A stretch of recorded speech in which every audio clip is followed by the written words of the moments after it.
कोई भी सब्जी 45 रुपये किलो से कम नहीं। बिहार के पूर्व डिप्टी सीएम और राष्ट्रीय जनता दल आरजेडी के नेता तेजस्वी यादव ने महंगाई के मुद्दे पर मोदी और नीतीश सरकार पर निशाना साधा है। उन्होंने कहा कि कोई भी सब्जी इन दिनों 45 रुपये किलो से कम दाम में नहीं मिल रही है। तेजस्वी यादव ने कहा कि सरकार के कड़ता धड़ता महंगाई पर बोलने के लिए तैयार ही नहीं है। जनता महंगाई की चक्की में पिस रही है, तो फिर किस बात की डबल इंजन सरकार।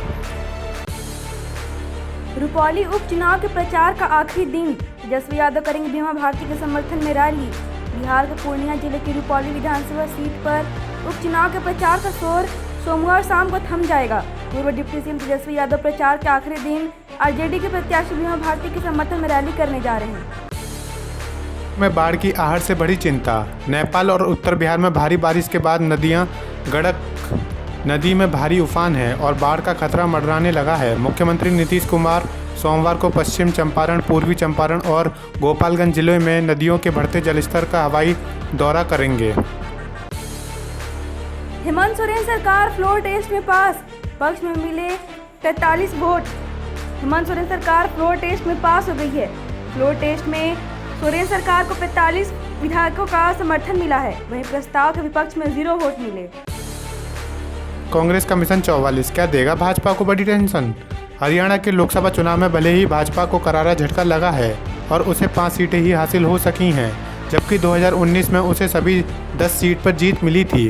फिर भी उसे 44 विधानसभा सीटों पर लोकसभा चुनाव में बढ़त मिली थी। ये सीटें आमतौर पर गुरुग्राम, फरीदाबाद, अंबाला, कुरुक्षेत्र और करनाल जैसे शहरी चुनाव क्षेत्रों की सीटें हैं। इसे लेकर भाजपा 90 सीटों वाली हरियाणा विधानसभा में भी खुद को तीसरी बार मजबूती से सरकार में लौटने की उम्मीद संजोए हुए है।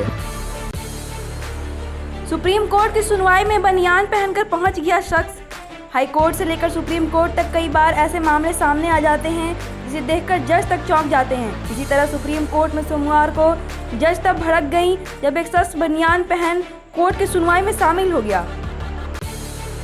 हाथरस कांड वाले भोले बाबा पर अखिलेश यादव और राहुल गांधी तक चुप। हाथरस में भोले बाबा के सत्संग में मची भगदड़ में 123 लोगों को अपनी जान से हाथ धोना पड़ा था। बहुजन समाज पार्टी अध्यक्ष मायावती और लेफ्ट के नेताओं को छोड़कर ज़्यादातर नेताओं ने स्वयं बाबा के खिलाफ कुछ नहीं बोलने का फैसला लिया है। नेताओं द्वारा लगातार मांग की जा रही है कि जवाबदेही तय की जाए कि आखिर किसकी गलती थी, लेकिन बाबा की जिम्मेदारी पर कोई बात नहीं कर रहा है। बीएस संतोष के साथ 2 दिन चली मीटिंग।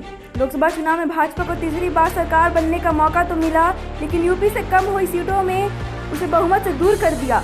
इसी कड़ी में 2 दिनों के लिए संगठन महामंत्री बीएस संतोष लखनऊ पहुंचे। उन्होंने नेताओं के साथ मीटिंग ली। इस दौरान नेताओं से लेकर कार्यकर्ताओं तक ने हार के कारण गिनाए। संगठन 6 फॉर जस्टिस पर 5 साल के लिए बढ़ेगा बैन। अमेरिका में बैठे खालिस्तानी आतंकी गुरु पतवंत सिंह पन्नू के संगठन 6 फॉर जस्टिस के खिलाफ सरकार यूएपीए के तहत और 5 साल का बैन लगाने की तैयारी में है। नेशनल इन्वेस्टिगेशन एजेंसी एनआईए ने पन्नू और उसके संगठन एफएसजे के खिलाफ जांच जारी रखी थी, जिसमें एनआईए को इनके खिलाफ कुछ नए सबूत मिले हैं, जिसके बाद सरकार ने इस पर एक बार फिर से बैन लगाने की तैयारी कर ली है। राहुल गांधी जिन लोको पायलट से मिले वो कौन थे? लोकसभा में विपक्ष के नेता और कांग्रेस सांसद राहुल गांधी ने शुक्रवार को नई दिल्ली रेलवे स्टेशन में भारतीय रेलवे की लोको पायलटों से मुलाकात की। इस बैठक के बाद उत्तर रेलवे के मुख्य सीपीआरओ दीपक कुमार ने कहा कि जिन सदस्यों के साथ राहुल गांधी ने बातचीत की वे दिल्ली डिवीजन से नहीं बल्कि बिहार से थे। भारत में सुरक्षा बलों के लिए चुनौती बना चीनी वॉकी टॉकी। छत्तीसगढ़ और झारखंड हो या मणिपुर, जहां भी उग्रवादी सक्रिय है वहां एक चीज़ जरूर पाई जाती है और वह है चीन की वॉकी टॉकी। चीन के वॉकी टॉकी का इस्तेमाल म्यांमार के सेना विरोधी संगठन भी करते हैं। वहीं भारत के नक्सली इलाकों में इसका जमकर इस्तेमाल किया जाता है। सड़क पर नमाज अल्लाह को कबूल नहीं। इमरान मसूद ने कहा है कि इस तरह सड़क पर नमाज अल्लाह को कबूल नहीं है। उन्होंने कहा कि पाबंदी के बाद सड़क पर बढ़ी नमाज जायज़ नहीं होती। सड़क का मालिकाना हक सरकार का है और जबरन किसी की चीज़ पर हक जताने से वो कबूल नहीं होती। रायबरेली आएंगे। संसद में विपक्ष के नेता राहुल गांधी अपने संसदीय क्षेत्र को लेकर सतर्क हैं। सांसद बनने के बाद वे पहली बार सोमवार को रायबरेली आएंगे। वह जिले की परियोजनाओं को लेकर जिला प्रशासन के साथ बैठक करेंगे। उनके कार्यक्रम को लेकर जिला प्रशासन भी अलर्ट मोड में आ गया है। यूपी में करारी हार के बाद बसपा में बड़े बदलाव। यूपी के लोकसभा चुनाव हार के बाद बसपा ने बड़े बदलाव किए हैं। बसपा प्रमुख मायावती 2027 के चुनाव के लिए अपनी रणनीति तैयार कर रही हैं। इसके लिए लखनऊ, प्रयागराज, रायबरेली, प्रतापगढ़ और उन्नाव के लिए नई कमेटियां गठित की हैं। पीरियड पर मिले छुट्टी याचिका पर पॉजिटिव दिखा सुप्रीम कोर्ट। महिलाओं को पीरियड के दौरान छुट्टी को लेकर दायर याचिका पर सुप्रीम कोर्ट ने सकारात्मक रुख दिखाया है। सुप्रीम कोर्ट ने केंद्र सरकार से कहा कि वह इसको लेकर राज्य सरकार और सभी स्टेक होल्डरों से बात करे, साथ ही देखी कि क्या इस पर कोई मॉडल पॉलिसी बनाई जा सकती है। हालांकि कोर्ट ने माना कि इस दौरान छुट्टी मिलने से महिलाओं में काम को लेकर उत्साह बढ़ेगा, लेकिन यह भी कहा कि इसे अनिवार्य किए जाने के नुकसान भी हो सकते हैं। क्यों किसी को बचा रहे, ममता सरकार को एससी से झटका। संदेश खाली में महिलाओं की यौन उत्पीड़न और जमीनों के कब्जे के मामले में सुप्रीम कोर्ट ने बंगाल सरकार को झटका दिया है। अदालत ने सीबीआई जांच पर रोक की मांग वाली बंगाल सरकार की अर्जी को खारिज कर दिया है। इसके साथ ही ममता सरकार पर तीखी टिप्पणी करते हुए कहा कि आखिर किसी को बचाने की जरूरत क्या है। अदालत ने पूछा, आखिर सरकार क्यों किसी को बचाना चाह रही है। में पैसे उधार न दें, पत्नी के यौन उत्पीड़न केस में बोला सुप्रीम कोर्ट। सुप्रीम कोर्ट ने सोमवार को पत्नी के यौन उत्पीड़न केस में सुनवाई के दौरान जस्टिस नागरत्ना ने दिलचस्प टिप्पणी की। उन्होंने कहा, कभी भी घर में पैसे उधार न दें।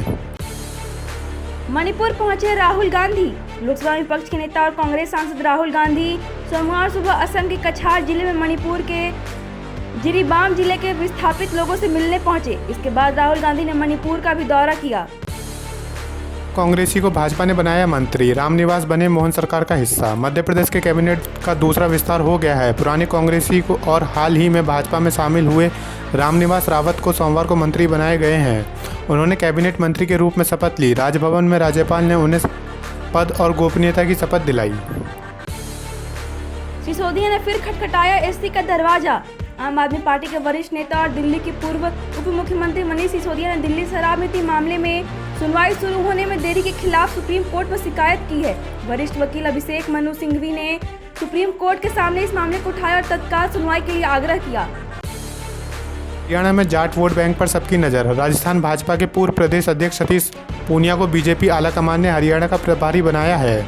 इसके सियासी मायने निकाले जा रहे हैं। क्या सतीश पूनिया कांग्रेस के जाट बैंक में शायद लगा पाएंगे? इस पूनिया का राजस्थान में कद बढ़ा है। सियासी जानकारों की कहना है कि इन दोनों सवालों के जवाब आगामी दिनों में मिल सकते हैं। दिल्ली में 5000 शिक्षक के तबादले का आदेश वापस। आतिशी बोली, षड्यंत्र फेल हो गया। दिल्ली में 5000 शिक्षकों के तबादले का आदेश वापस ले लिया गया है। आदेश शिक्षा विभाग की ओर से जारी किया गया है।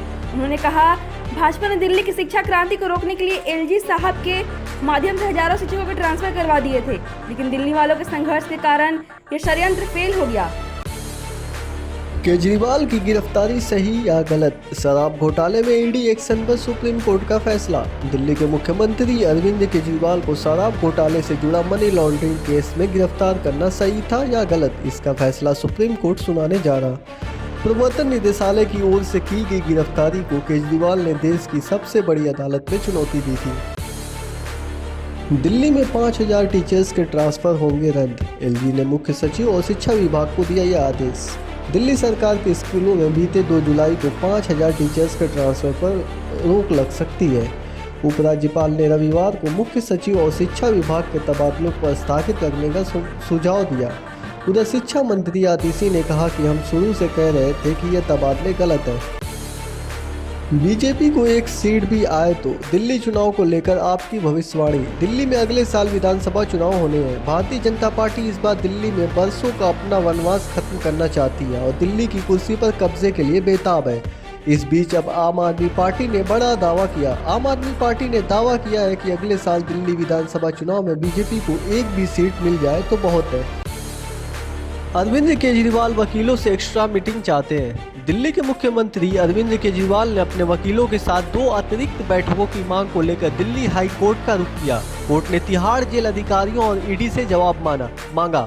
केजरीवाल ने वीडियो कॉन्फ्रेंसिंग के जरिए लीगल टीम से मिलने की अनुमति मांगी है। द्विपक्षीय संबंधों के और मजबूत होने की उम्मीद। प्रधानमंत्री नरेंद्र मोदी सोमवार को अपने 2 दिवसीय दौरे के लिए रूस रवाना हुए। डिनर के बाद अगले दिन क्रेमलिन में बैठक होगी, जहां दोनों नेता एकांत में बातचीत करेंगे। विदेश मंत्री एस जयशंकर और राष्ट्रीय सुरक्षा सलाहकार अजीत डोभाल के साथ इस यात्रा से द्विपक्षीय संबंधों के और मजबूत होने की उम्मीद है।